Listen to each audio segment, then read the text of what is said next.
تعالى اقولك حاجة بنعملها وبنستناها في رمضان كلنا مع بعض كده عشان نعملها. في رمضان بالذات بنستنى رمضان عشان اللمة وعشان التجمع وعشان حاجات كتيرة قوي قوي قوي. بس قبل اي حاجة، دي قناتي، قناة ام يوسف، بقدم فيها ميزانيات وازاي نظبط حياتنا وازاي نظبط دنيتنا وازاي نعمل ميزانية حلوة قوي نمشي بيها بيتنا، وما ينفعش ان احنا نمد ايدينا لأي حد.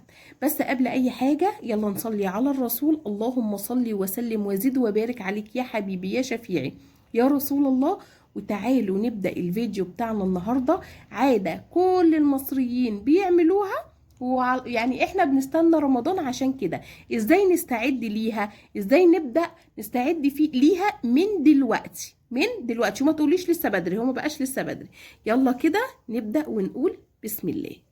السلام عليكم ورحمة الله وبركاته. عاملين ايه؟ يا رب كلكم تكونوا بخير.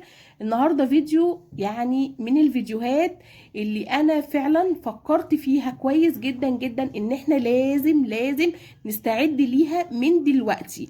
من الفيديوهات المهمة جدا جدا جدا هو الفيديو ده.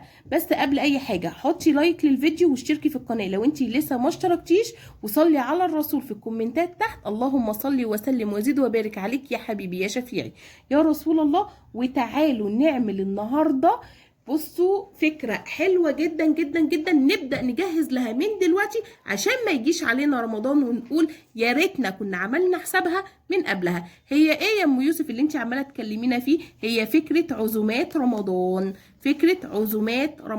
طبعا كلنا بنحب نجمع اهالينا في رمضان. رمضان يعني اللمة، رمضان يعني الفرحة، رمضان يعني كل حاجة حلوة. شهر في السنة كلنا بنقعد نستناه، كلنا بنقعد كده نقول امتى يجي شهر رمضان. بمجرد اللي انت بتقعدي وتسمعي اغنية رمضان تحسي ان قلبك بيرفرف، تحسي ان في حاجة كده حلوة احنا بنستناها من السنة للسنة. هي ايه؟ طبعا شهر رمضان. بس عايزين نعمل ايه؟ طبعا بنستنى، بتعزمي اختك وجوزها، بتعزمي اخواتك، بتعزمي مامتك، بتعزمي حماتك، بتعزمي اهل جوزك. فلازم من دلوقتي نعمل عزومة رمضان حسابها من دلوقتي عشان ما نجيش في رمضان نقول يا ريتنا كنا عملنا حسابنا. فاحنا بنعمل حسابنا من دلوقتي لشهر رمضان المبارك اللي احنا بنقعد نستناه. طب هنعمل ايه يا ام يوسف؟ ما ترغيش كتير وقولي لنا كده نعمل حسابنا ازاي. نعمل حسابنا، انت دلوقتي قدامك كام شهر على رمضان؟ قدامنا بالظبط شهرين على رمضان. طب شهر رجب وشهر شعبان، خلاص داخل علينا شهر يناير وداخل علينا بداية شهر فبراير. رمضان ان شاء الله باذن الله هيجي على نص 18 18 2 او 21، والله مش فاكره. المهم احنا معانا دلوقتي شهر يناير وشهر فبراير. طيب الشهرين دول اللي هو رجب وشعبان، نظبط دنيتنا ازاي؟ يبقى قدامنا شهر رجب وقدامنا شهر شعبان. الشهرين دول عايزه اخلي فيهم واوفر فيهم فلوس للعزومات. طيب جايلك شهر يناير اللي انت هتاخدي فيه مرتبك او مصروفك اللي انت هتمشي بيه شهرك. هعمل ايه وانا بشتري الفراخ؟ ازود فرختين. معقول يا ام يوسف؟ ايوه، وانتي بتشتري الفراخ اشتري فرختين زياده حطيهم في الفريزر. لسه بدري؟ ما بقاش لسه بدري. عايزه تجيبي هاتي، عايزه تجيبي 2 كيلو لحمه وتشيليهم في الفريزر، هاتي 2 كيلو لحمه شيليهم في الفريزر. عايزه تجيبي كيلو لحمه مفرومه واشيلها في الفريزر، اهي مفرومه زياده بس انا مش هستعملها واشيلها رمضان اجيبها للعزومات. يبقى انا اخد من المصروف اجيب حاجه، لو اتبقى معايا اجيب حاجه واشيلها رمضان واحطها في الفريزر، ادبلها واحطها في الفريزر عندي. هتنفعني في العزومه اللي انا ببقى شايله همها بتاعه طول شهر رمضان. طيب وانتي بتشتري في شعبان نفس الكلام. ممكن بقى في شهر شعبان اول لما يبدا اجيب الايه؟ اجيب الرز والمكرونات وبواقي الفراخ، اجيب لي كمان فرخه، اجيب كمان فرختين، اجيب 2 كيلو لحمه. فاهميني؟ اجيب اللحمه المفرومه واشيلها، اجيب الفراخ واشيلها، اجيب الرز واشيله، اجيب المكرونه واشيلها، ازود في السمنه، اعمل حساب العزومه. يمكن اول واحده من دلوقتي انا الحمد لله رب العالمين بدات اجهز لعزومه رمضان، ان انا وانا بهنزل اشتري ان شاء الله باذن الله حاجه الشهر بتاعتي، هجيب فرختين زياده واشيلهم، واجيب مثلا كيلو لحمه مفرومه واشيله. طيب انا هاجي جنبيهم يا ام يوسف؟ لا مش هاجي جنبيهم، دول العزومه اللي احنا بنبقى مستنيين اهالينا في شهر رمضان نتلم كده على سفرتنا، ويبقى رمضان يعني اللمه، رمضان يعني العيلة، رمضان يعني ان انت تعزمي مامتك واهلك واهل جوزك وحبايبك وقرايبك.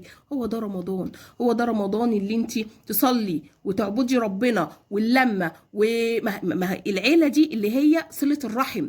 بتعملي صلة الرحم في رمضان، تعزمي اهلك، اللقمة الحلوة، اللقمة الطيبة، اللمة الحلوة الطيبة. شهر رمضان كله خير وكله بركة، كله خير وكله بركه. فابدأي وما تقوليش اصله لسه بدري، اصل انا مش هجهز دلوقتي. طب ما انت ممكن يجي عليكي رمضان في ظروف تيجي عليكي بعد الشر يعني، وتضطري ان انت ما تعزميش حد في رمضان، ما تتلميش في العيله في رمضان، ما تعزميش اهلك في رمضان.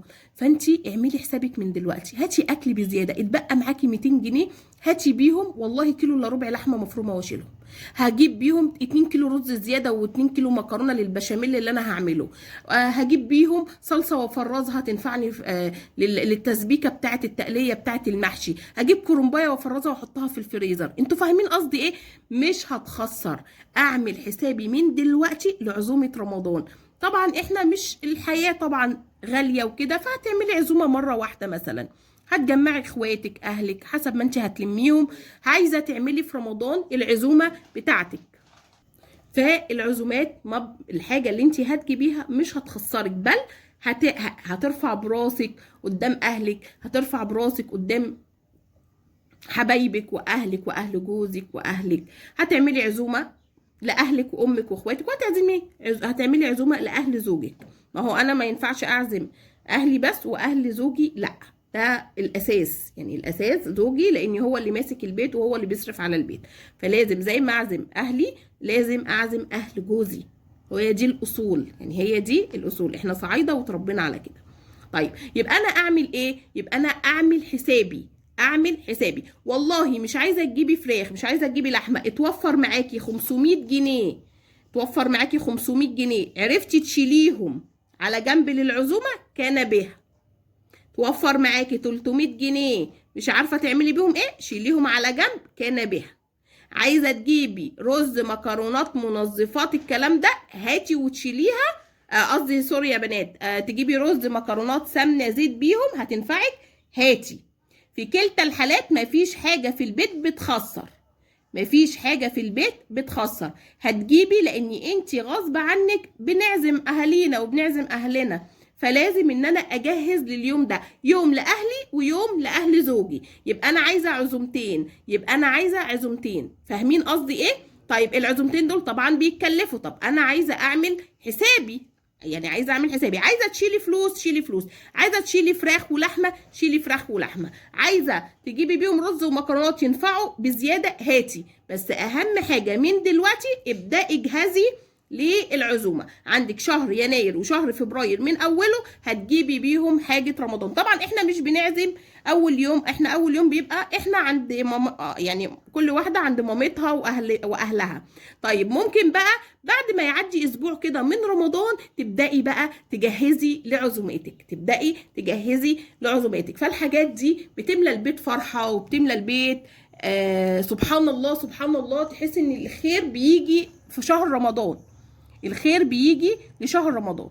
فاحنا نعمل حسابنا، تعملي حسابك في الرز، في مكرونه، في الفراخ، في اللحمه. والله عملتي عزومه لاهل زوجك مثلا سمك ورز وكده اعين فلوس، لو اهل زوجك بيحبوا السمك واكله السمك اعين لهم فلوس، لان السمك مش هينفع اشيله من دلوقتي.